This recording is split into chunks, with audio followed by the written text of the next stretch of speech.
Laura went to the clinic for answers about nausea and fatigue. She left with a pregnancy test, a diagnosis, and the shock of her life. Because the doctor who delivered the news was not a stranger. He was the man who had spent 6 weeks making her laugh, making her hope, then disappearing without a trace. They locked eyes across that sterile examination room, and the professional mask he tried to wear cracked immediately. She had come for a simple checkup, but nothing about what happened next would be simple. Not the pregnancy, not the fact that he ran the most exclusive clinic in Gangnam, and definitely not the truth about what else he ran in the shadows of Seoul. Laura sat in the taxi, scrolling through risk assessments on her phone. The nausea had been going on for 2 weeks now. She kept telling herself it was stress, bad kimchi, maybe that seafood place near the office, but her body knew better than her excuses. The clinic looked expensive. Glass and white marble, the kind of place where rich people went to have their problems fixed quietly. Her colleague had recommended it. Same week appointments, she had said. Professional. Discreet. Laura filled out the intake form while the taxi driver waited for payment. Name, she typed, then paused. Adez Okan. Her middle name. Her mother's maiden name. She had used it before, back in Lagos when she wanted to move through the city, without her father's reputation following her old habit. She did not think too hard about why she was using it now. She paid the driver and walked into the building. The waiting room was quiet. A woman in designer clothes sat across from her, flipping through a magazine. Soft music played from hidden speakers. Everything smelled like lavender and money. Laura opened her work tablet and pulled up the files she needed to review before the afternoon meeting. If she was going to take an hour off, she might as well use the waiting time. Her name was called. Well, not her name, Adez Okan. She followed the nurse down a hallway, answered the standard questions, stepped on the scale, gave blood. The nurse smiled too much. Laura smiled back the exact amount required. The doctor will be with you shortly, the nurse said and closed the door. Laura sat on the examination table and went back to her tablet.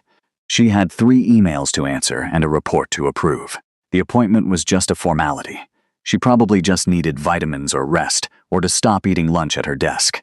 The door opened. She did not look up immediately. She was reading a clause about asset reallocation, and it did not make sense. Adez Okan? Her head snapped up. Jun Hyuk stood in the doorway holding a tablet. He was reading it, not looking at her yet. White coat over dark clothes, hair pushed back. The same face she had not seen in 3 weeks. He looked up. The tablet stopped moving. 4 seconds passed, maybe 5. Laura could hear her own heartbeat. She could hear the air conditioning. She could hear the entire building, holding its breath. His face did not change, but something behind his eyes did. A shift, a crack in the wall. He stepped inside, closed the door. The click was very soft and very final. Adez, he said. His voice was even, professional, like they were strangers. Like he had not kissed her neck in his apartment 6 weeks ago while the city lights blinked outside. It's a family name, Laura said. Her voice came out steady. She was proud of that. He looked at her for 1 more second. Then he sat down, opened her file on the tablet, and became a doctor. What brings you in today? She stared at him. He was really going to do this. Pretend, perform. Fine, she could pretend too. Nausea, fatigue. I think I need vitamins. He asked her questions. She answered them. When did the symptoms start? How often? Any dizziness? Any other changes? It was the strangest 2 minutes of her life. Then the nurse knocked and entered with a small envelope. She handed it to Jun Hyuk and left. He opened it. Read the paper inside. Laura watched his face, watched the exact moment he understood. He read it again, slower this time. Then he placed the paper face down on the desk and went very still. The silence was different now, heavier. When he looked up, the professional mask was gone. Laura. Not Adez. Laura. Her real name in his voice after 3 weeks of nothing. Her stomach dropped. You're pregnant, he said quietly. I see that, she said. It's mine. It was not a question, but she answered anyway. Yes. He stood up, walked to the window, stood there with his back to her, one hand on the glass. She waited. She was good at waiting. 2 years in Seoul had taught her patience, but her hands were shaking, so she put them in her lap. I didn't know this was your clinic, she said. I know. He did not turn around. That surprised her, that he believed her, that he knew she had not come here to trap him or corner him or make a scene. I need to leave, she said. She stood up, reached for her bag. Laura. She stopped. He turned from the window, looked at her with something she could not read. I'll have a car take you. She almost laughed. Of course. He could not help himself. Managing, fixing, controlling the exit. I have legs, she said. She walked out. The hallway was bright and cold. Her heart was beating too fast. She passed the nurse, past the waiting room, pushed through the glass doors into the soul heat. She made it 2 blocks before she had to sit down. There was a bench outside a coffee shop. She sat, put her head in her hands, breathed, pregnant, with his child. The child of a man who had disappeared from her life 3 weeks ago like smoke. Her phone buzzed. A message from her supervisor. The meeting had been moved up an hour. She needed to get back to the office. Laura stood up, smoothed her skirt, put her phone away. She had survived worse than this. If you are enjoying this story so far, do me a favor and hit that like button. Let me know in the comments what you think Laura should do next. Should she tell him? Should she handle this alone? Drop your thoughts below. She went back to work. That night, Laura sat in her apartment staring at the test results the clinic had emailed her. Positive. 6 weeks. She had known, of course. Her body had been telling her for days, but seeing it in writing made it real in a way that sitting in his office had not. 6 weeks ago, she had still been sleeping in his bed on weekends. 6 weeks ago, he had still been answering her calls. She opened her laptop and tried to work. The financial models blurred together. She closed the laptop. Her phone rang. Not her sister. Hey. Nkichi's voice was bright and loud. I'm bored. Entertain me. Laura smiled despite everything. You're supposed to be studying. I am studying. I'm studying the best way to convince you to let me visit Seoul next month. Nkechi, I'm serious. I have money saved. Well, some money. I can stay with you. I'll cook. I'll clean. You won't even know I'm there. You've never cleaned anything in your life. Rude. True, but rude. Laura leaned back on her couch. Outside her window, the city glowed. Gangnam never really slept. There were always lights, always movement. How's school? Laura asked. Hard. Boring. I'm reconsidering my entire life. How's the corporate slavery? Lucrative. Nkechi laughed. Then her voice shifted. You sound tired. I'm fine. Laura, I'm fine, Nkechi. A pause. Her sister knew her too well. Is it a man? Nkechi asked. Laura closed her eyes. When is it ever a man? That's not a no. Goodbye, Nkechi. Wait. I'm sorry. I'll stop. But seriously, are you okay? I will be, Laura said. And she meant it. She always figured things out. Always landed on her feet. They talked for another 10 minutes about nothing important. When they hung up, Laura felt a little less alone. Then her phone buzzed again. A delivery notification. She had not ordered anything. 20 minutes later, her doorbell rang.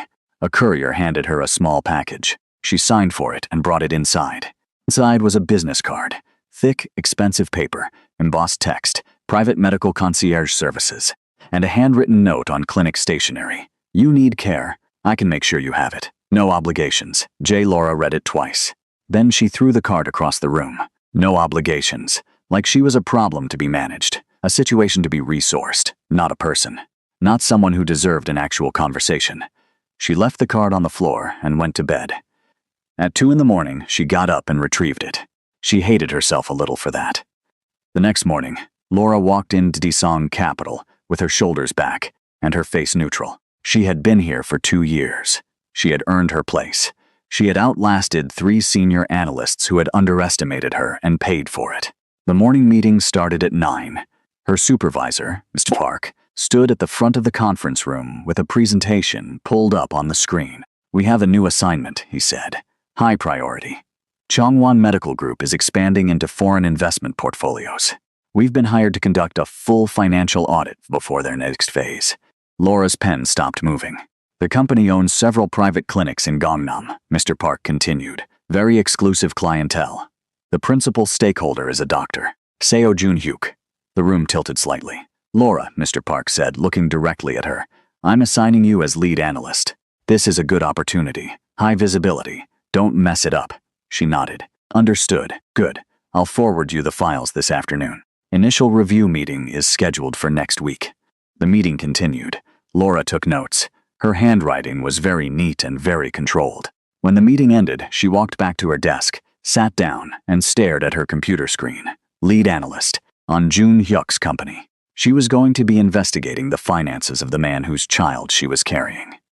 The man who had ghosted her. The man who had handed her a business card instead of an apology. Her coworker, Jennifer, leaned over the divider between their desks. You okay? You look weird. I'm fine. That's the face you make when you're lying. Laura looked at her. Jennifer was American, sharp, and the only person in the office who did not treat Laura like a visiting curiosity. I just need coffee, Laura said. You need something stronger than coffee, babe, but I'll join you. They went to the break room. Jennifer made them both terrible instant coffee and leaned against the counter. So, Jennifer said, Cheongwan Medical, fancy, very. I heard the owner is gorgeous, like unfairly gorgeous. Have you seen him? Laura added sugar to her coffee and did not answer. Jennifer's eyes went wide. Oh my God, you have. I don't know what you're talking about. You absolutely do, Laura. Did you sleep with him? Jennifer, you did. You slept with the audit target. Keep your voice down, Jennifer whispered loudly. You slept with the audit target. I didn't know he was the audit target when I slept with him. Obviously. Jennifer covered her mouth. This is insane. What are you going to do? My job. Laura, you can't audit someone you've been involved with. That's like every ethics violation. I know. So tell Park. Recuse yourself. Laura sipped her coffee. It tasted like hot regret. And say what? Sorry, I can't do this assignment because I slept with a client and now I'm pregnant with his baby. Jennifer choked on her coffee. You're what? Laura closed her eyes. She had not meant to say that part out loud. Forget I said that. Laura. Jennifer, I will pay you to forget I said that. Jennifer set down her coffee cup very carefully. Does he know? Yes, and nothing. He sent me a business card, for a medical concierge service. Jennifer stared at her. Then she said a word that would definitely not be safe for children. Men are trash. Jennifer concluded. All of them. Every single one. Helpful.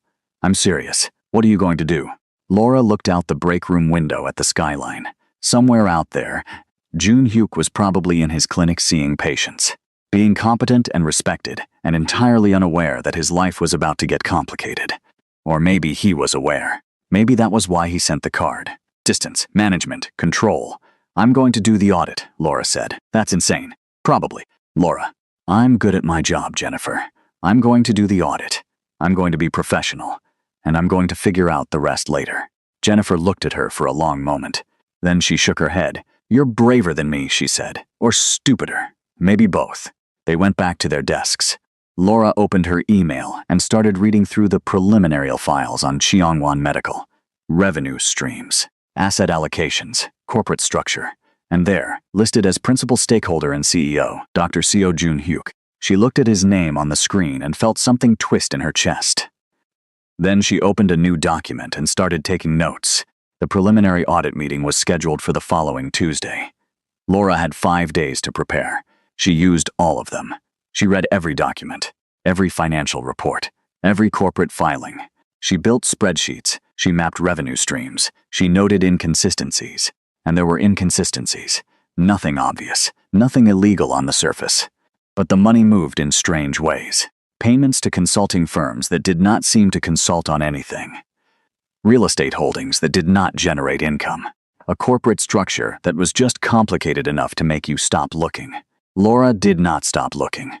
By Monday night, she had a list of 12 questions that needed answers. She also had a headache and nausea that would not quit. She made herself eat plain rice and went to bed early. Tuesday morning, she dressed carefully. Professional. A gray suit that fit perfectly. Hair pulled back. Minimal jewelry. She looked like someone who knew exactly what she was doing. She felt like someone about to walk into a fire. The meeting was at 10. Jennifer caught her before she left. You sure about this? No. Want backup? Laura smiled. I'll be fine. Text me if you need an emergency exit call. Deal.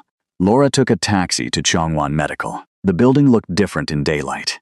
Less intimidating. Just glass and clean lines and the quiet hum of money. She walked into the lobby. Gave her name to the receptionist. Was told to take the elevator to the 3rd floor. The conference room was all windows and white furniture. A long table. Leather chairs. Everything designed to make you feel like you were somewhere important. 3 people were already there. A man in his 50s. Expensive watch. Bored expression. The CFO, according to her notes. A woman in her 30s, sharp suit, sharper eyes. The corporate lawyer. And Jun Hyuk. He stood near the window, hands in his pockets, looking at his phone. He glanced up when she entered. Their eyes met for half a second. Then he looked back at his phone like she was nobody. Laura's heart was beating too fast, but her face stayed calm. Miss Mensah, the lawyer said. standing to shake her hand. "Thank you for coming. I'm Attorney Han. This is Mr. Choi, our CFO." Mr. Choi nodded but did not stand. "And Dr. Seo, our CEO." Jun Hyuk turned from the window, extended his hand. Laura shook it. His hand was warm. The handshake was brief and professional. "Mensa," he said. His voice was perfectly neutral. "Dr. Seo," she replied. They sat down. Laura pulled out her tablet and her notes. "Shall we begin?" Attorney Han said. For the next hour, Laura asked her 12 questions. She asked about the consulting firms. Mr. Choi had answers that sounded good but meant nothing. She asked about the real estate holdings. Attorney Han explained the long-term investment strategy. She asked about the corporate structure. Jun Hyuk said it was designed for tax efficiency. Laura took notes. She did not push. Not yet. This was a preliminary meeting. She was mapping the terrain. But she knew what she was looking at. This was not just a medical company. This was a shell. A beautiful, expensive, perfectly legal shell wrapped around something else. When the meeting ended, everyone stood. Attorney Han and Mr. Choi left together, already talking about lunch. Laura packed her tablet into her bag. "Ms. Mensa." She looked up. Jun Hyuk stood on the other side of the table. They were alone. "Yes?" He hesitated. For just a moment, the professional mask slipped. "Can we talk?" Privately. Laura looked at him, at the man who had been inside her body, who had made her laugh, who had disappeared without explanation, who was now asking for a private conversation like he had any right to one. "I don't think that's appropriate," she said. "Given the circumstances, Laura, it's Ms. Mensa, in this building, during this audit." His jaw tightened. "Fine, Ms. Mensa. 5 minutes." She should have said no, should have walked out. She did not walk out. 5 minutes, she said. He closed the conference room door. They stood on opposite sides of the table. "Are you keeping it?" he asked, straight to the point. No small talk, very him. "I don't know yet," she said, "and when I decide, you'll be the second person I tell." "Who's the first?" "Me." He looked at her. Something moved across his face. Frustration, maybe, or respect. "Hard to tell. I can help," he said, "financially, medically. Whatever you need. I don't need your money. I know you don't need it. I'm offering it anyway. How generous." "Laura, Ms. Mensa." He took a breath. Let it out slowly. "You're angry. I'm professional. You're both." She could not argue with that. "Why did you disappear?" she asked. The question came out before she could stop it. He looked away. "It was necessary. That's not an answer. It's the only one I can give you right now." Laura picked up her bag. "Then we're done here. Wait." She stopped at the door, did not turn around. "I'm sorry," he said quietly, "for how I handled this, all of it." She looked back at him. He looked tired, almost human. "Sorry doesn't actually fix anything," she said. "But thank you for saying it." She left. In the elevator going down, her hands started shaking. She made it to the street before the tears came. She did not cry often. She had learned early that crying did not solve problems. But she let herself have 2 minutes. 2 minutes of standing on a Gangnam sidewalk trying not to fall apart. Then she wiped her face, hailed a taxi, and went back to work. That evening, Laura came home to find a black car parked outside her building.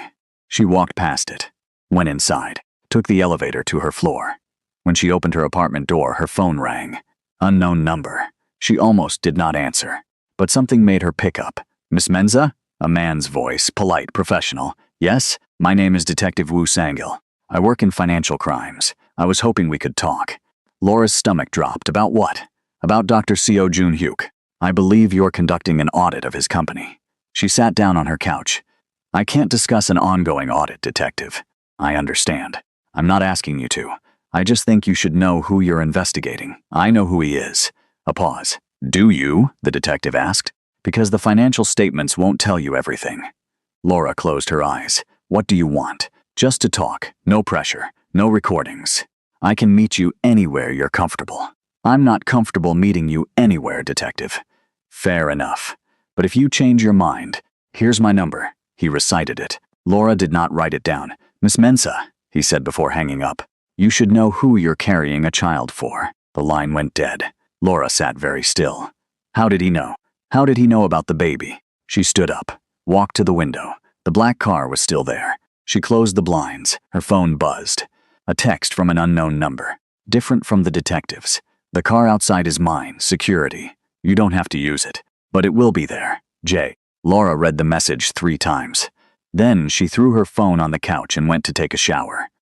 When she came out, there was another message. This one from her supervisor. Great work at the preliminary meeting. Keep digging. I want a full report by end of month.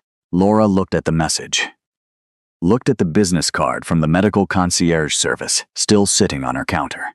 Looked at the detective's number she had not written down but had definitely memorized. She was standing in the middle of something much bigger than a surprise pregnancy, and she had no idea how to get out. Laura spent the next 3 days buried in Chongwon Medical's financial records. The more she looked, the more questions she had. The consulting payments went to shell companies. The shell companies had addresses that did not exist.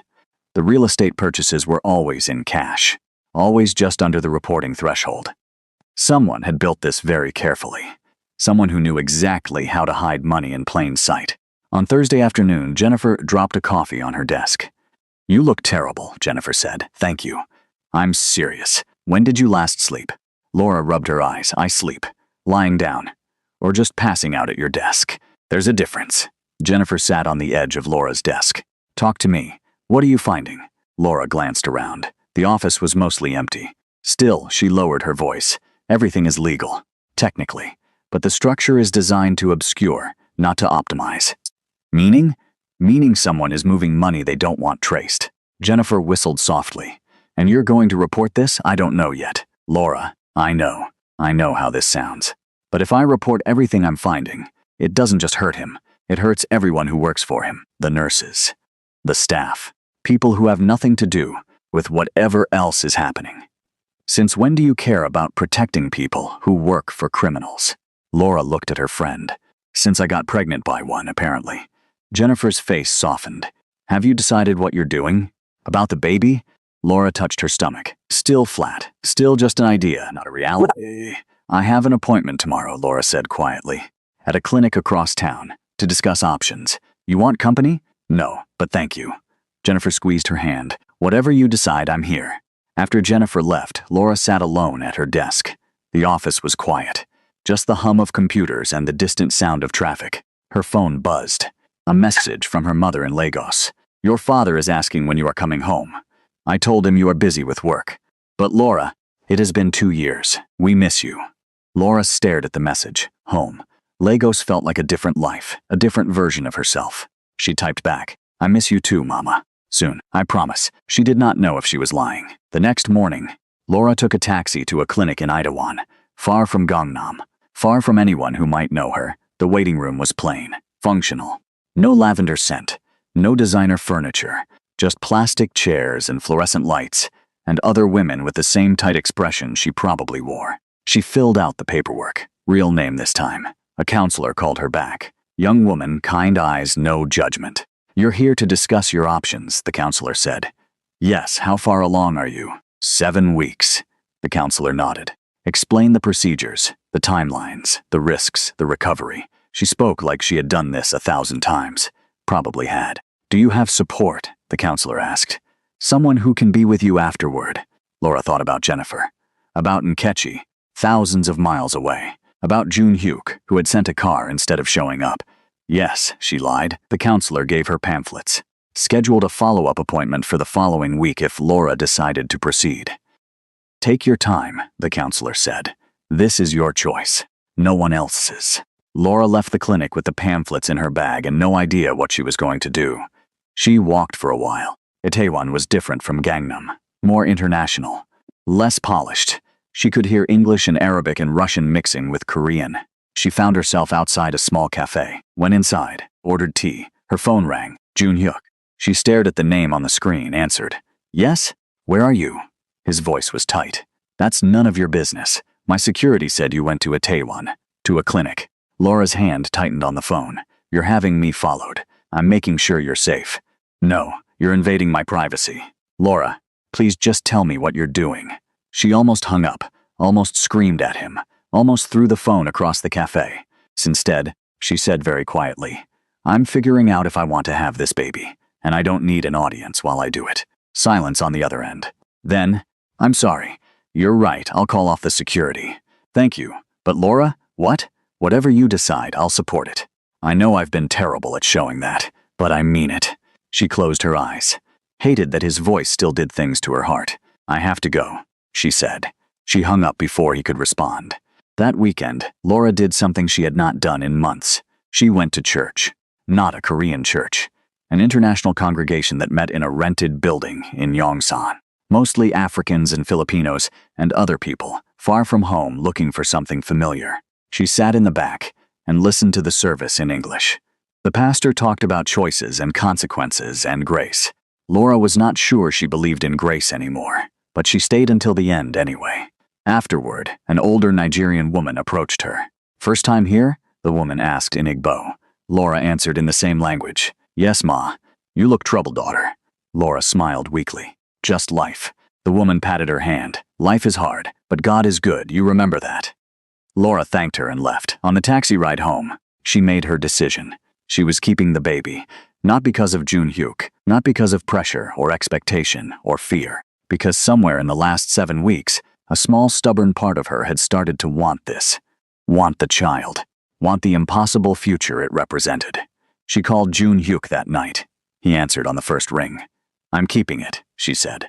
"This doesn't mean we're together. This doesn't mean I forgive you.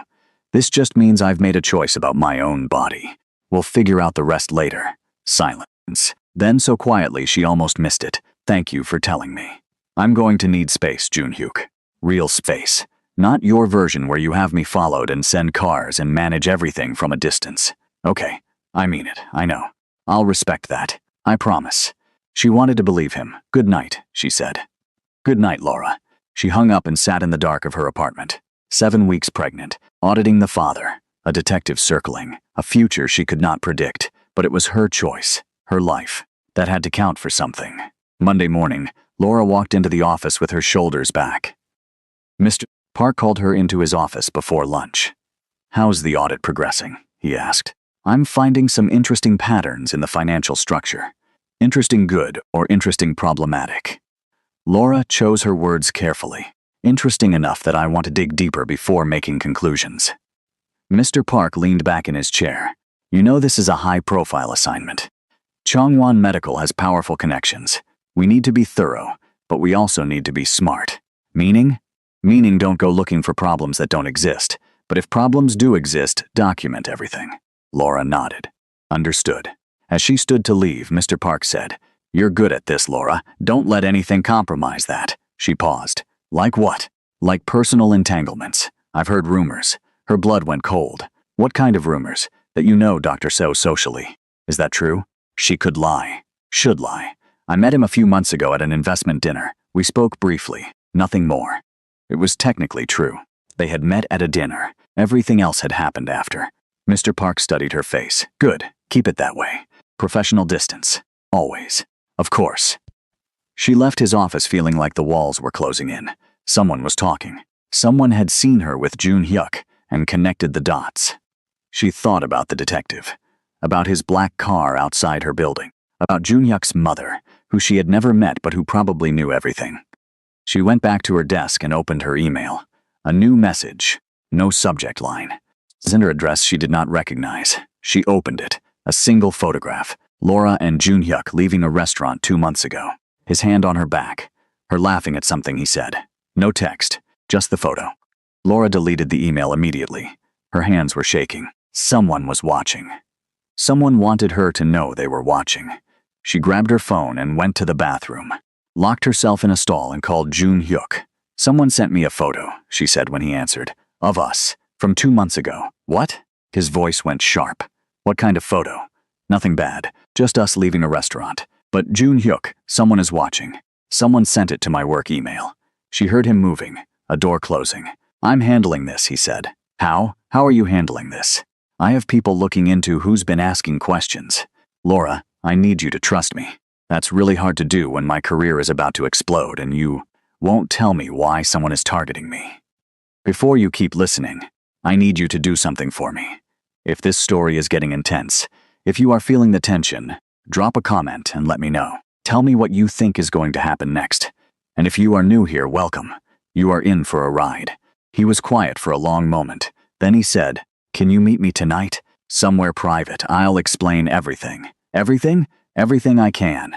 She should say no. Should keep her distance like she promised herself. "Where?" she asked. "My apartment.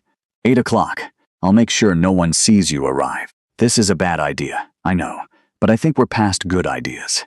She hung up and stared at herself in the bathroom mirror. 7 weeks pregnant. Career hanging by a thread. About to walk into the apartment of a man she could not trust and could not stay away from. Her reflection looked tired. You're an idiot, she told herself. Her reflection agreed.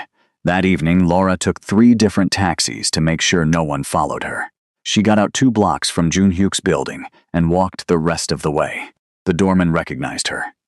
Said nothing, just nodded her toward the elevator. She rode up to the 23rd floor alone. Junhyuk opened the door before she knocked. You're early, he said. I'm efficient. He almost smiled, almost. She stepped inside. The apartment looked the same. Floor-to-ceiling windows. No, wait. She was not supposed to describe it that way. Large windows. City lights. The same view she had memorized months ago when things were simpler.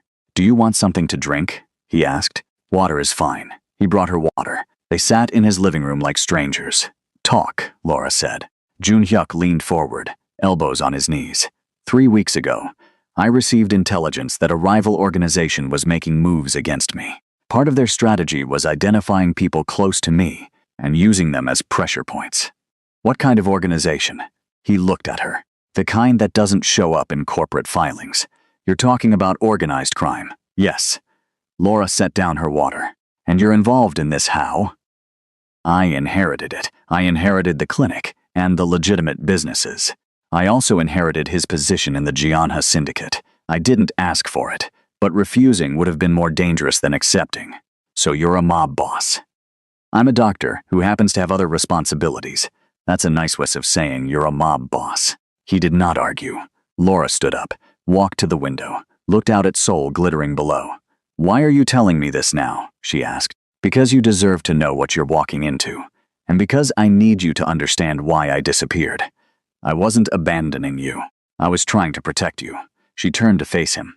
By shutting me out completely. By making me think I was nothing to you. I made a mistake. I thought distance would keep you safe. Instead, it just hurt you. Yes, it did. He stood. Walked toward her but stopped a few feet away. I'm sorry, Laura. I'm sorry for all of it. I should have told you the truth from the beginning. Would you have? If I hadn't gotten pregnant, would you ever have told me? He hesitated. That hesitation told her everything. I don't know, he admitted. At least he was honest. The detective who contacted me, Laura said. Woo Sang-il. He's building a case against you, isn't he? Yes. He's been trying for 2 years. He won't find anything. My legitimate businesses are clean, but your illegitimate ones aren't. No, and my audit could give him ammunition. Junhyuk's jaw tightened. Possibly. So what do you want me to do? Bury what I find? Lie in my report? I would never ask you to compromise yourself. But you're hoping I will anyway. He looked at her. Really looked at her. No. I'm hoping you'll be careful. For your sake, not mine. Careful how? The people I'm involved with, they don't play by normal rules. If they think you're a threat, they'll act. And I can't always control what they do. Fear curled in Laura's stomach. Are you threatening me? God. No. Laura, I'm trying to warn you. There are people in my world who see you as a problem. My mother, for one. My second in command, for another. They don't know about the baby yet, but when they find out, they'll have opinions. Let them have opinions. I don't care. You should care. These are people who make problems disappear. The fear turned cold. You mean they'd hurt me? They'd pressure you. Make your life difficult. Force you to leave Seoul. I won't let it get that far. But you need to know what we're dealing with. Laura walked back to the couch, sat down, put her head in her hands. This is insane. This whole situation is insane. Junhyuk sat beside her, not touching, just close. I know. And if I could go back and do everything differently, I would. But I can't. So all I can do is try to keep you safe now. She looked at him. At the man she had laughed with, slept beside, started to care about before everything went wrong. I don't need you to keep me safe, Junhyuk. I need you to be honest with me. No more disappearing. No more managing things behind my back. If we're going to do this, raise a child together or whatever this becomes, I need the truth. Okay, I can do that. Can you? Because your instinct is to control everything. To fix things without asking, and I can't live like that. I'll try, I'll really try. She wanted to believe him. I should go, she said. Stay, please. Just for a little while. She should have left, should have maintained distance and boundaries, and all the smart things. She stayed. They talked for 2 more hours. About the baby, about logistics, about what happened next. He asked if she was feeling okay, if the nausea had improved, if she needed anything. She told him about the clinic in Itaewon, about almost going through with the termination. "I'm glad you didn't," he said quietly, "but I would have supported you either way." "Would you really? Or would you have tried to talk me out of it?" "Honestly, I don't know. I've never been in this situation before. That makes 2 of us." Around 11, Laura called a taxi. Junhyuk walked her to the door. "Thank you for coming," he said. "For listening. Thank you for finally telling me the truth." He reached out, hesitated, then gently touched her face. "I meant what I said. I'm going to do better. Be better."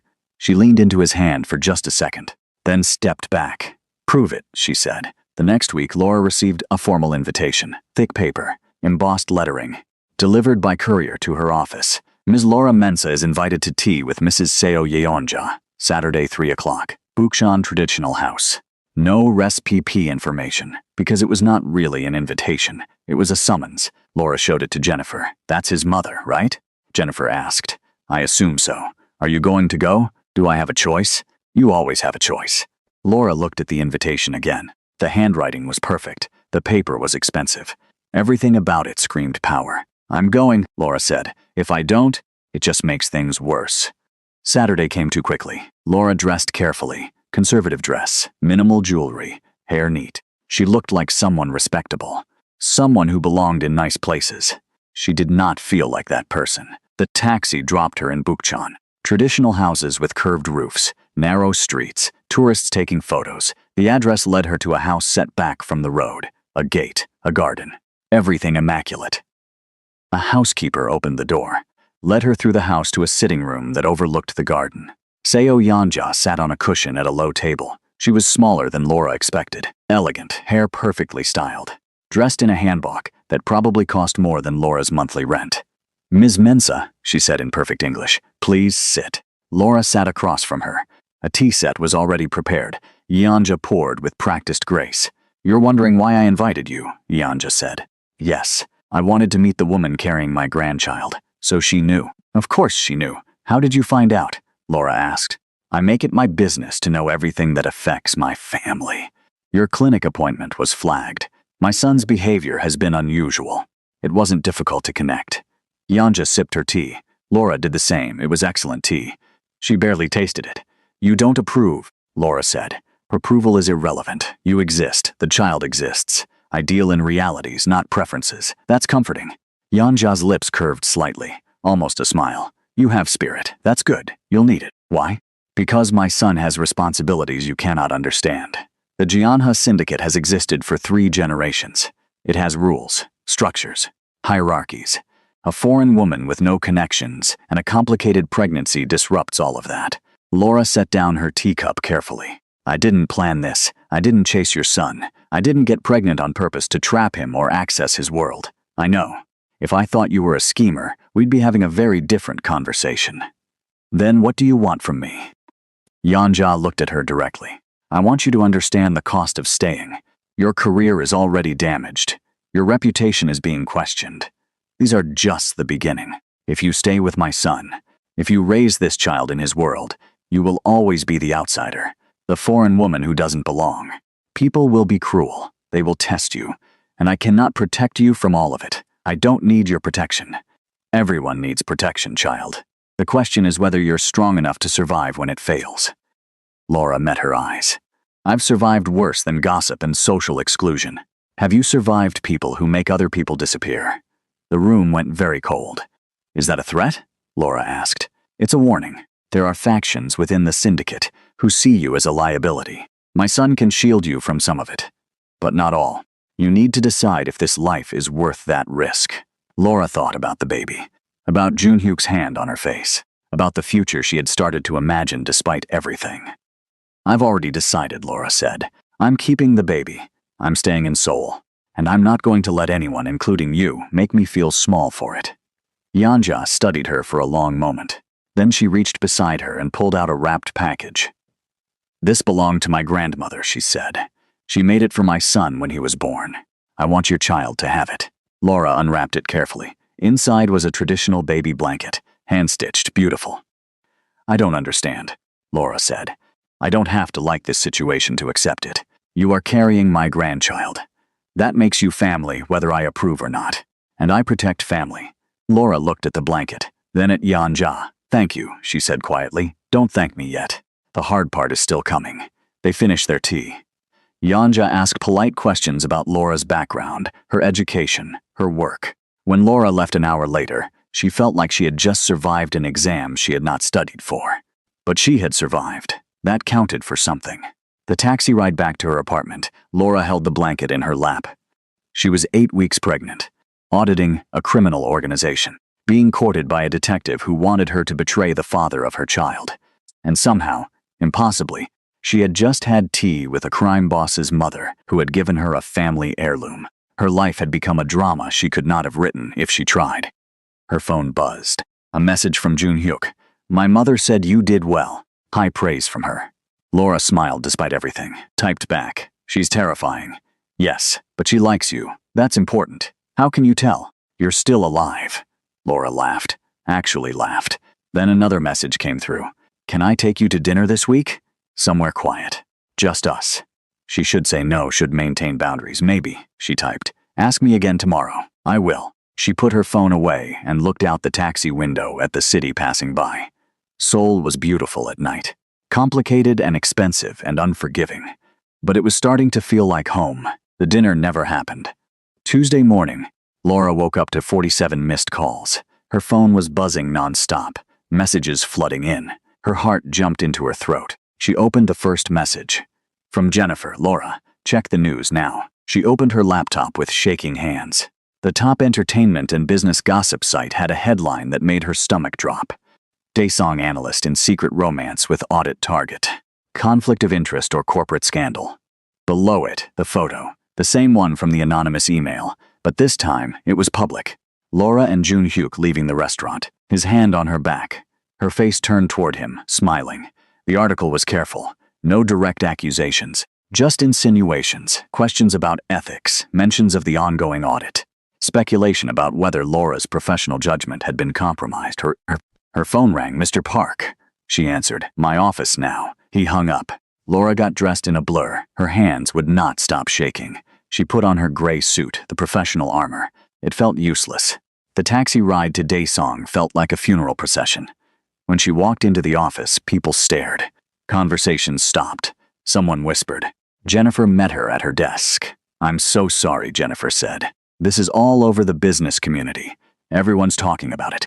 Who leaked the photo? I don't know. But Laura, this is bad. Ethics is already in Park's office. Laura took a breath, straightened her spine. Okay, let me handle this. Mr. Park's office had 3 people in it. Mr. Park himself, the head of HR, and the company's chief ethics officer. They did not ask her to sit. Is it true? Mr. Park asked. Were you involved with Dr. Seo before the audit assignment? Laura met his eyes. Yes. Did you disclose this relationship when you were assigned to the case? No, because it had ended weeks before the assignment. I didn't think it was relevant. The ethics officer leaned forward.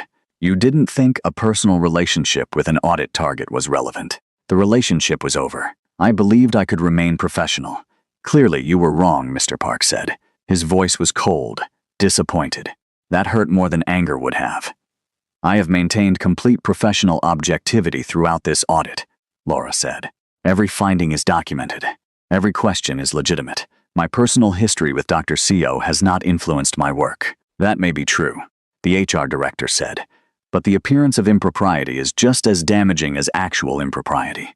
You've created a scandal that reflects poorly on this entire firm. Laura's hands clenched at her sides. I understand that, but I haven't violated any actual policies. You violated the spirit of those policies, Mr. Park said. And in this business, that's enough. The ethics officer pulled out a folder. We're placing you on administrative leave effective immediately, pending a full investigation. You'll need to surrender your access badge and your company laptop. Laura felt the floor tilt. For how long? Until we determine an appropriate course of action. And the audit will be reassigned. She wanted to argue, wanted to fight, but she could see it in their faces. The decision was already made. I understand, she said quietly. She walked back to her desk in silence, packed her personal items into a box. Jennifer helped without saying anything. Security escorted her out of the building. She had worked at Daesong for 2 years, proven herself 100 times over, earned respect in a company that had not wanted to hire her in the first place. Gone in one morning. She sat in a cafe across the street from the office and stared at nothing. Her phone rang. June Hyuk. Laura, I just saw the article. I'm so sorry. Did you know this was coming? No, I swear. I'm trying to find out who leaked the photo. It doesn't matter now. The damage is done. Where are you? Let me come get you. No, I need to be alone. I said no, June Hyuk. She hung up. Her phone buzzed immediately. A text from an unknown number. Still think you made the right choice protecting him. Call me when you're ready to talk. Detective Wu. Laura deleted the message. Then she went home and cried for the first time in years. 3 days later, Laura was still in her apartment, still in pajamas, still trying to figure out what came next. Jennifer had visited twice, brought food, sat with her, did not ask questions Laura could not answer. Nkechi called every day from Accra. Just come home, Nkechi said. You don't need Seoul. You don't need that job. Come home and we'll figure it out. I can't, Nkechi. Why not? What's keeping you there? Laura touched her stomach. Still flat, still a secret. I just can't, not yet. On the 4th day, there was a knock at her door. She looked through the peephole. June Hyuk. She almost did not open it, almost pretended she was not home. But she was tired of hiding. She opened the door. He looked tired too. Hair not perfectly styled, shirt wrinkled. Human, Can I come in? he asked. She stepped aside. He walked into her small apartment, looked around. She realized he had never been here before. Their relationship had existed in his spaces. His apartment, nice restaurants, places he controlled. Nice place, he said. You're a terrible liar. He almost smiled. They stood in her tiny living room, awkward, like strangers. I found out who leaked the photo, he said. Who? A journalist who's been paid by the rival faction. They wanted to destabilize me by attacking people close to me. You were an easy target. Lucky me. Laura, why are you here, June Hyuk? To apologize again? To tell me you're handling it? What exactly do you think you can fix this time? He looked at her. Really looked at her. I came to tell you that I'm done. Done with what? With the syndicate. With that life. I'm walking away. Laura stared at him. You can't just walk away from organized crime. I can. I am. I've spent the last 3 days arranging it. My second-in-command will take over operations. I'll maintain the legitimate businesses. The rest I'm done. Why? Because you were right. I can't keep controlling everything. I can't keep managing threats and making decisions that hurt people I care about. And I can't raise a child in that world. Laura sat down on her couch. June Hyuk, that's not how this works. You don't just quit because things got hard. I'm not quitting because things got hard. I'm choosing a different life. I'm choosing you, if you'll let me. Her heart was doing something complicated in her chest. You hurt me, she said quietly. You disappeared when I needed you. You tried to control my life instead of being part of it. You can't just decide now that you want to change. I know. And I know I don't deserve another chance. But I'm asking for one anyway. Why should I give it to you? He sat down beside her. Not too close. Respectful of her space. Because despite everything, I think you still feel something for me. The same way I feel something for you. And because our child deserves parents who at least try. She wanted to argue, wanted to protect herself, but he was right. I'm scared, she admitted. I'm scared you'll hurt me again. I'm scared of your world. I'm scared I'm making a huge mistake. I'm scared too. I've never done this before. Been with someone who challenges me, who doesn't just accept whatever I decide. It's terrifying, but it's also the most real thing I've felt in years. Laura looked at him, at the careful walls coming down, at the man underneath the control. If we do this, she said slowly, we do it my way. No more secrets, no more managing me. We're partners or we're nothing. Partners, he agreed. I mean it, June Hyuk. The first time you try to control something without asking me, I'm gone. I understand. She studied his face, looking for the lie. The angle, she did not find one. Okay, she said, we can try. He let out a breath, like he had been holding it for days. Thank you. They sat in silence for a moment. Then Laura said, I have an ultrasound next week. At a clinic in Gangnam. Not yours. Do you want to come? His face did something complicated. Yes, I really do. Okay, I'll send you the details. He stood to leave. Paused at the door. For what it's worth, I'm sorry about your job. That's my fault. No, that's the fault of whoever leaked the photo. And my fault for not disclosing the relationship. We both made mistakes. What will you do now? I don't know yet. But I'll figure it out. I always do, he smiled. A real smile this time. Yes, you will. After he's left, Laura sat alone in her apartment, unemployed, pregnant, involved with a man who was either walking away from organized crime or lying to her about it. But for the first time in weeks, she did not feel completely hopeless. That had to count for something. The next morning, Laura received a formal notice from Daesong. The ethics investigation had concluded. She had violated no specific policies, but her judgment had been questioned. They were offering her a severance package and a mutual separation agreement. In other words, resign quietly or be fired publicly. She read the offer 3 times. The severance was generous. 6-month salary, benefits continuation, a neutral reference. It was designed to make her go away quietly. Laura thought about it for approximately 10 minutes. Then she wrote a resignation letter. Brief, professional, effective immediately. She did not sign the mutual separation agreement, did not accept their narrative. She quit on her own terms. Emailed it to HR and Mr. Park. Then she closed her laptop and felt lighter than she had in days. Jennifer called within an hour. You quit? I quit. Without the severance protection. I don't need their protection. I didn't do anything wrong. Jennifer was quiet for a moment. I'm going to miss you. I'm not leaving, Soul. You're stuck with me. Good. Because you're my only friend who makes this corporate nightmare tolerable.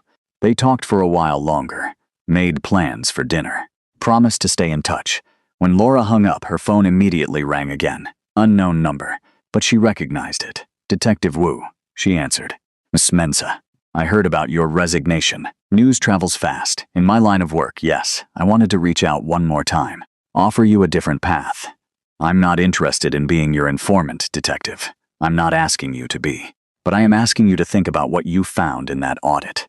About where that money is really going. About who gets hurt when people like Dr. CO operate without consequences. Laura walked to her window, looked out at the city. You think you're the hero in this story, she said. The good detective taking down the bad guys. But you don't care about who Kyurch and the Crossfire, do you? I care about justice. You care about your case. There's a difference, he sighed. Maybe you're right, but the offer stands. If you change your mind, you know how to reach me. I won't change my mind. We'll see. He hung up. Laura stood at the window for a long time. She had made her choice. Right or wrong, it was hers. Now she just had to live with it. The ultrasound appointment was on Tuesday at 2 o'clock. Laura arrived early, sat in the waiting room trying not to be nervous. Junhyuk arrived exactly on time. He spotted her immediately. Sat down beside her. Hi, he said. Hi. How are you feeling? Nauseous, tired, emotional. Theo, he smiled. That's normal, I think. You're the doctor, you tell me. I'm a cardiologist. Pregnancy is not exactly my specialty. Comforting. They sat in comfortable silence until Laura's name was called. The ultrasound tech was cheerful and efficient. She had Laura lie back, put gel on her stomach, and turned on the machine. The room went dark except for the screen. At first, Laura could not make sense of what she was seeing. Just gray shapes and shadows. Then the tech pointed. There, that's the baby. A small blob, barely recognizable as human, but the heartbeat was clear. A rapid flutter on the screen. Laura's breath caught. Junhyuk reached for her hand. She let him take it. They watched the screen in silence, watching their child exist, real and undeniable. Everything looks good, the tech said. Strong heartbeat, good size for 9 weeks. I'll print you some pictures.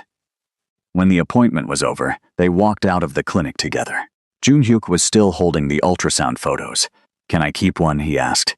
You can keep both if you want. Just one. You should have the other. They stood on the sidewalk. People rushed past them. The city kept moving. Do you want to get coffee? Junhyuk asked. I can't have coffee.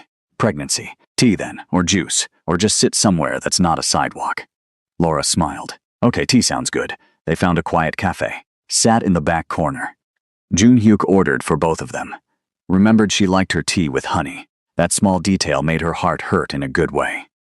I talked to my mother, he said, about stepping back from the syndicate. She wasn't happy. I can imagine. But she understands, she said, and I quote, You're softer than your father, but maybe that won't kill you. Laura laughed. High praise. From her, yes. Their tea arrived. They drank in comfortable silence. Then Junhyuk said, I want to be there. For all of it. Appointments, decisions, late-night cravings, whatever you need. That's a lot to commit to. I know, but I'm committing anyway. Laura looked at him, at the earnest expression, the hope. Okay, she said. But I'm holding you to it. The first time you bail, we're done. I won't bail. Prove it. I will. Before we get to what happens next, I need to ask you something. Have you subscribed yet? Because this story is about to get even more intense, and you do not want to miss what is coming. Hit that subscribe button right now. Trust me, you will thank me later. 2 weeks later, Laura got a job offer. It came through a recruiter she had worked with before. A senior analyst position at an international firm with a Seoul office. Better title than Daesung, better pay, clean reputation. The recruiter was almost too enthusiastic. They specifically asked for you, she said. Said you came highly recommended. Laura knew immediately what had happened. She called Jun Hyuk. Did you arrange the job offer from Hansen International? Silence. Jun Hyuk. I made one phone call, just to make sure they knew you were available. The offer is real. You earned it. We talked about this. No managing my life without asking. You're right. I'm sorry. Do you want me to undo it? She should be angry. Should hang up and make a point. But she also needed a job, and the offer was good. Really good. No, she said finally. But next time, ask me first. Next time I will, I promise. There's going to be a next time, isn't there? Probably. I'm working on it. Despite everything, she smiled. I'm taking the job, she said. Good. You'll be great at it. I know I will. She started at Hansen 2 weeks later. The team was professional and international. No one asked about her personal life. No one whispered. It felt like starting over. She was 3 months pregnant now, starting to show just enough that loose clothing was becoming strategic. Jun Hyuk had been good to his word. He showed up, remembered things, asked before making decisions. They were not exactly together, but they were not apart either. It was complicated, but it was working. Then Keiichi called. I'm coming to Seoul, she announced. What, when? Next week. I already bought the ticket. Surprise. Laura's stomach dropped. Keiichi, now is really not a good time. Why not? You keep saying you're fine, but you sound stressed. I'm coming. End of discussion. Keiichi, I'll see you next Tuesday. I land at 2. I'll text you the details. Love you, bye. She hung up before Laura could argue. Laura immediately called Jun Hyuk. My sister is coming to Seoul. Okay, that's good, right? She doesn't know about the baby, or you, or any of this. So tell her. It's not that simple. Keiichi's protective and nosy, and she doesn't understand boundaries. She sounds delightful. She is. But she's also going to ask a million questions and probably decide she hates you on principle. Jun Hyuk was quiet for a moment. Do you want me to meet her? I don't know. Maybe, eventually, just not immediately. Whatever you want, I'll follow your lead. That was the right answer. And Keiichi arrived on Tuesday with 2 suitcases and enough energy to power a small city. She hugged Laura so hard they both almost fell over. I missed you, Keiichi said. You look different. Did you cut your hair? No. Lose weight? No. Gain weight? Wait, are you eating enough? You look thin. We're getting food immediately. Laura helped her sister navigate the subway to her apartment. Keiichi talked the entire time. About school, about their parents, about everything Laura had missed in Accra. At the apartment, Keiichi immediately sprawled on the couch. This place is tiny. How do you live here? It's Seoul. Everything is tiny and expensive. Still, you're fancy corporate now. I expected better. Laura made tea, brought it to the living room. Keiichi was watching her with sharp eyes. Okay, Keiichi said. What's wrong? Nothing's wrong. Laura, I'm your sister. I know when you're lying. You've been weird on the phone for weeks. Now tell me what's happening, or I'll start guessing, and we both know I'm annoyingly accurate. Laura sat down, put her tea on the coffee table. I'm pregnant, she said. Keiichi's mouth fell open. You're what? Pregnant, almost 3 months. Oh my God, Laura. Does Mama know? Not yet. Who's the father? Wait, is it that guy you were seeing? The one you stopped mentioning? Yes. And where is he? Is he stepping up, or do I need to find him and have words? Despite everything, Laura smiled. He's stepping up, mostly. Mostly? What does mostly mean? It means it's complicated. It's always complicated with you. Keiichi moved to sit beside Laura, took her hand. Are you okay? Really okay? Laura felt tears prick her eyes. I'm figuring it out. Do you love him? I don't know. Maybe. It's too messy to call it love yet. Does he love you? I think he's trying to. Keiichi squeezed her hand. Then that's something. You'll figure it out. You always do. They sat together for a while, Laura's head on her sister's shoulder. I want to meet him, Keiichi said. I know, you will. Just maybe give me a few days? Fine. But I'm judging him extremely hard when I do meet him. I would expect nothing less. The next few days were good. Laura showed Nkechi around Seoul. They ate street food and visited palaces and took 1,000 photos. Nkechi was charming and loud and made friends everywhere they went. Laura had forgotten what it felt like to just be happy. Then, on Thursday evening, they were walking back to Laura's apartment from dinner. 2 men stepped out of a black car parked on the corner. "Excuse me," one of them said in Korean. "Are you Nkechi Minsa?" Nkechi looked at Laura. "What are they saying?" The man switched to English. "We'd like you to come with us, just for a conversation." Laura stepped in front of her sister. "Who are you?" "Friends of Dr. Seo. We just want to talk to your sister. Make sure she understands the situation." "She's not going anywhere with you." The second man smiled. It was not a friendly smile. "It's not a request." Laura pulled out her phone, started to dial Junhyuk. The first man gently took the phone from her hand. "It's okay. We're not going to hurt anyone. We just need a few minutes." Nkechi grabbed Laura's arm. "Laura, what's happening?" "It's fine," Laura lied. "Just stay calm." The men gestured to the car. "Please." They got in the car. Because what else could they do? The drive was short. They were taken to an office building in Gangnam, led upstairs to a conference room. A man in his 40s was waiting, well-dressed, cold eyes.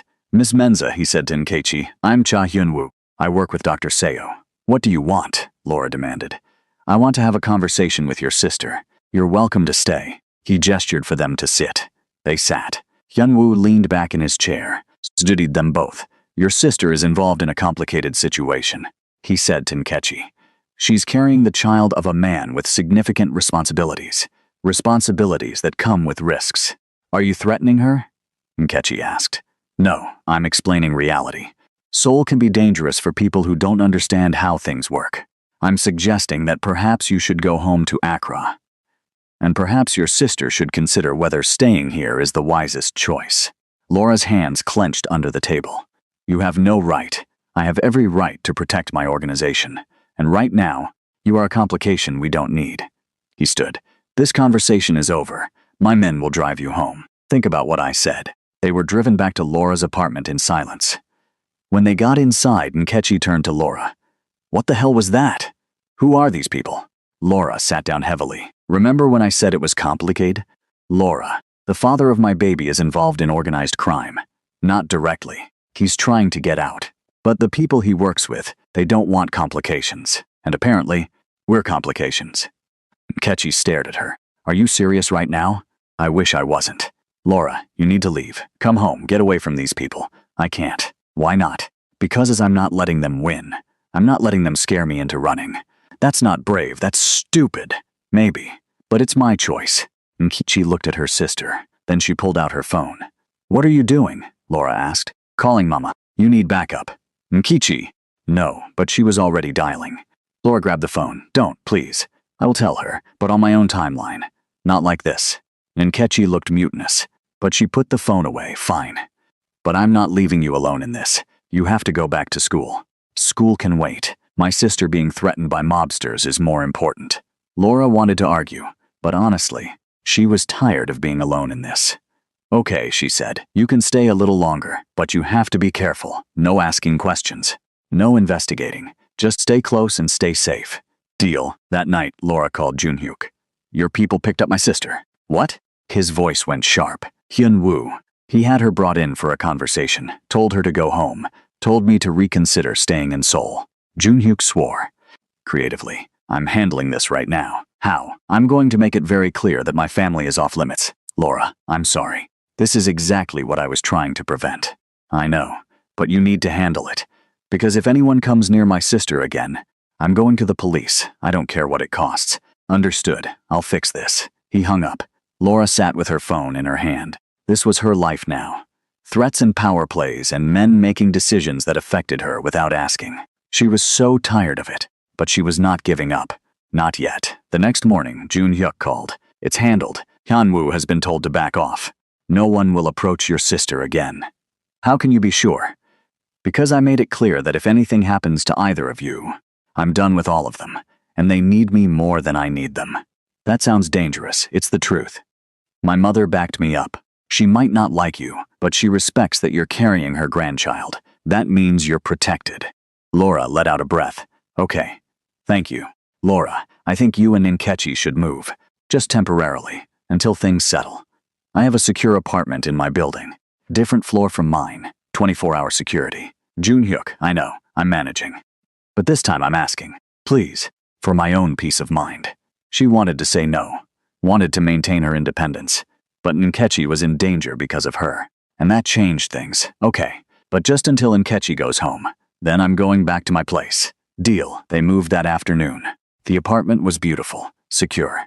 Everything Jun-hyuk had promised. Nkechi was impressed despite herself. Okay, I'm starting to see why you like this guy. I don't like him because of his apartment, but it doesn't hurt.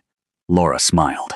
That evening, Jun-hyuk came by. He brought food, enough for an army. Laura introduced him to Nkechi. They shook hands, sized each other up. You're the one who got my sister pregnant, Nkechi said. Yes. And you're involved in organized crime. I was. I'm not anymore. That's convenient timing. Nkechi, Laura warned. But Jun-hyuk smiled. No, she's right to be suspicious. I would be too. All I can tell you is that I'm trying to be better, to do right by your sister. I know I've messed up, but I'm here now and I'm not going anywhere. Nkechi studied him for a long moment. Okay, I'll give you a chance. But hurt her again and I'll find a way to make your life miserable. Fair enough. They ate together. It was awkward at first. Then Jun-hyuk asked Nkechi about school, and she started talking and did not stop for 20 minutes. Laura watched them. Watched Jun-hyuk actually listen, actually engage. It was nice. Seeing pieces of her life come together. After dinner, Nkechi excused herself to call a friend. Laura walked Jun-hyuk to the door. She's great, he said. I can see why you wanted to protect her. Thank you for understanding. Thank you for letting me in. I know it's not easy. No. But it's getting easier. He smiled, then hesitated. Can I? He gestured vaguely toward her. Can you what? Touch you. I don't want to assume. Her heart did something complicated. Yes. He gently placed his hand on her stomach, still barely a bump. But there. Hi, he said softly. To the baby. I'm your dad. I'm going to try really hard not to mess this up. Laura's eyes stung with tears. This man. This complicated, controlling, trying his best man. She was definitely falling for him. Maybe had already fallen. You're doing okay so far, she said. He looked up at her. Yeah? Yeah. He kissed her forehead. Soft, careful. Then he left. Laura stood at the door for a long time after he was gone. Nkechi poked her head out of her room. Okay, I like him. He's good for you. You were eavesdropping, obviously. That's what sisters do. Laura laughed. For the first time in months, everything felt like it might actually be okay. 2 weeks later, Nkechi flew back to Accra. Laura took her to the airport. They hugged for a long time. Take care of yourself, Nkechi said. And that baby. And call me if anything happens. I will. I mean it. Anything. I know. I love you. Love you too. Laura watched her sister disappear through security. Then she went back to the apartment. Her apartment now. Jun-hyuk had offered to let her stay, but she had moved back to her own place. She needed some independence, some space that was just hers. But Jun-hyuk came by most evenings, brought food, sat with her. They talked. Really talked. About childhoods and fears and hopes. Laura learned about his father, the pressure, the expectations, the weight of inheriting a legacy he never wanted. Jun-hyuk learned about Lagos, about being the eldest daughter, about carrying her family's hopes on her back across continents. They were both so tired of carrying things alone. At 4 months pregnant, Laura started showing for real. No more hiding it with loose clothes. Hansen International was supportive. They had good maternity policies. Her boss was a woman who had 3 kids and understood. Laura was grateful. The audit findings from Daesong were never released publicly. The case went quiet. Laura suspected Jun-hyuk had something to do with that. She did not ask. Detective Wu stopped calling. The gossip about the scandal faded. Seoul moved on to the next drama. Laura's life became almost normal. Work, doctor appointments, evenings with Jun-hyuk, weekend calls with Nkechi and her mother, who finally knew about the baby and had opinions, but was mostly just happy. At 6 months, they found out they were having a girl. Jun-hyuk cried, actually cried. Laura held his hand and felt something settle in her chest. This was really happening. They were really doing this. At 7 months, Laura woke up in the middle of the night with an idea. She called Jun-hyuk. Move in with me, she said. What? Not your mind. It's small and not fancy, but it's mine, and I want you here. Not visiting, here. Are you sure? No, but I'm doing it anyway. He moved in 3 days later. It was chaos at first. He had too many things. Her apartment was too small. They bickered about closet space and kitchen organization. It was perfect. At 8 months, Yanja visited. She brought more baby gifts, was marginally warmer, actually smiled when she felt the baby kick. She's strong, Yanja said, like her mother. Laura did not correct her assumption that she meant physically strong. At 38 weeks, Laura went into labor. Jun Hyuk panicked. Actually panicked. The composed doctor lost his mind. Laura had to talk him through breathing exercises while having contractions. It would have been funny if it had not hurt so much. 14 hours later, Adeze Seo Mensa was born. Small. Perfect. Screaming at the top of her lungs. Jun Hyuk cut the cord with shaking hands. Laura held her daughter and cried. All of it. Everything that had led here. The checkup. The shock, the scandal, the threats, the fear. Worth it. All of it worth it for this. Jun Hyuk sat beside the hospital bed, stared at his daughter like she was a miracle. She's so small, he whispered. She's perfect. She looks like you. She has your nose. Poor thing. Laura laughed, then winced. Everything hurt. But it was a hurt. A beginning hurt. Nkechi video called from Accra, cried happy tears. Made Laura promise to bring the baby home soon. Jennifer visited with flowers and a stuffed animal bigger than the baby. Yanja came, held her granddaughter, looked at Laura with something that might have been respect. You did well, she said simply. From her, it was high praise. Detective Wu sent a card. Congratulations. May she inherit your spine and his stubbornness. Best combination. Laura smiled at that. 3 days later, they brought Adeze home. The apartment was full of flowers, baby supplies, and chaos. Jun Hyuk tried to organize everything. Laura told him to stop. They bickered. The baby cried. They figured it out. It was messy and hard and nothing like Laura had planned, but it was theirs. Late one night, Laura sat in the nursery feeding Adeze. Jun Hyuk appeared in the doorway. Can't sleep, Laura asked. I just wanted to check on you both. He sat on the floor beside the rocking chair. Watched them. I never thought I'd have this, he said quietly. Have what? A family. A real one. Not the organization or the legacy. Just this. People I love who love me back. Laura's throat tightened. You have it now. I know. I'm terrified I'll mess it up. You will. We both will. That's parenting. He smiled. That's comforting, but we'll figure it out. Together. Together, he agreed. Adeze finished eating. Laura handed her to Jun Hyuk. He held her like she was made of glass. Laura watched them. Her daughter. Her, whatever Jun Hyuk was. Partner. Co-parent. The man she was definitely in love with, even if they had not said it yet. Her family. She had come to Seoul for a career. Stayed because leaving felt like giving up. Found something she had not been looking for. The checkup that changed everything. The diagnosis that led her here. She would not change any of it. Well, maybe some of it. The scandal could have been skipped. And the threats. Definitely the threats. But the rest, the messy, complicated, impossible rest. She would not trade it. Outside the window, Seoul glowed. Still beautiful. Still expensive. Still unforgiving. It was home now. If you made it to the end of this story, thank you for staying with Laura through everything. Her journey was not easy, but she made it. And if this story touched you, if you felt something, do me a favor. Subscribe to this channel. Share this video with someone who needs to hear a story about a woman who refused to be small, and drop a comment telling me what you thought. Did you love it? Hate it? Want more stories like this? Let me know. I read every single comment. Until next time, remember that your story is yours. Do not let anyone write it for you.